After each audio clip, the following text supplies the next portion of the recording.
immediately be required of him, unless some fish was so impolite as to actually take his bait.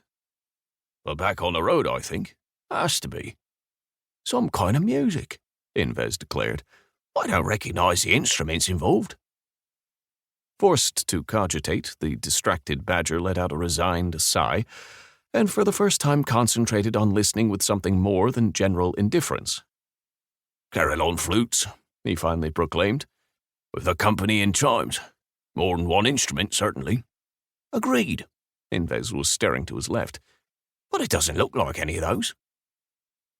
Beneath the cool shadow of the wide-brimmed hat, Flagger frowned. "Look. You can see who is playing."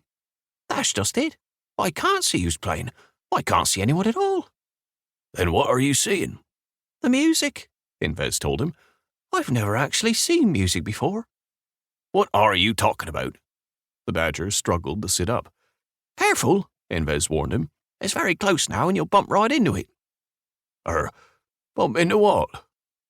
The glare off the river caused the thoroughly irritated Flagger to blink as his eyes sought to readjust. "I told you, the music!" And, just as Inves said, there it was.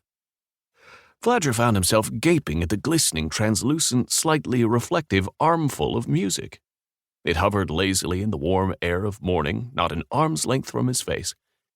Each time it resounded, flecks of golden iridescence exploded softly in midair, only to vanish as the music faded like mist rising off a lake on a frosty morning. As the badger gawked, the pinkish cloud chimed several times in succession. Inves was right. Not only was no performer present, neither was there any sign of an instrument. Instead, there was only the music itself, pure and shimmering, pealing insistently before their astonished faces. Whether it consisted of motes or notes, he couldn't truly tell. Though they had no way of knowing it, the lyrical encounter had been repeated many times previously, in Labor, Lynchbanny, and elsewhere. Not everyone actually saw the music, some only heard it. But unlike many who had experienced the encounter before, the badger knew enough to propound a possible source. "There's a wizard working around here somewhere," he declared decisively. Gently, he reached toward the drifting notes. Like glittering gnats, they swirled ebulliently around his probing forefinger, singing softly. Then they backed off, the cloud cluster reforming, to regard him with a querulous arpeggio. The serval was on his feet, peering into the woods. "I don't see anyone." "A practical joke," murmured Flagger. "Perhaps a practical joke. Wizards," he snorted, settling back down against his tree. "It seems harmless enough." Inves took a couple of steps toward the notes, pausing when they swirled around him in an eager allegro. After a moment, they darted away. "The tempo and volume changes," he remarked, "but it's always the same tune. It's an odd sort of music. I don't recognize it. I wish I'd had some musical training." "I've had a little." Flagger did not look up. Inves eyed his friend in surprise. "You never mentioned this." "I'm not what you'd call a professional," the badger mumbled. "Not one am I to brag about something I'm not very good at." He gestured up at the soft singing.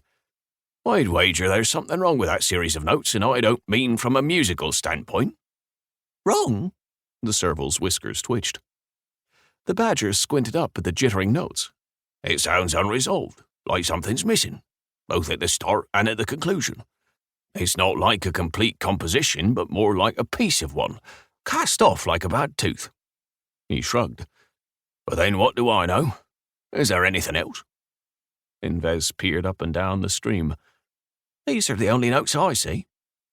"An unresolved, incomplete musical statement." Flagger was quite sure of himself. "And too dissonant by half for my taste."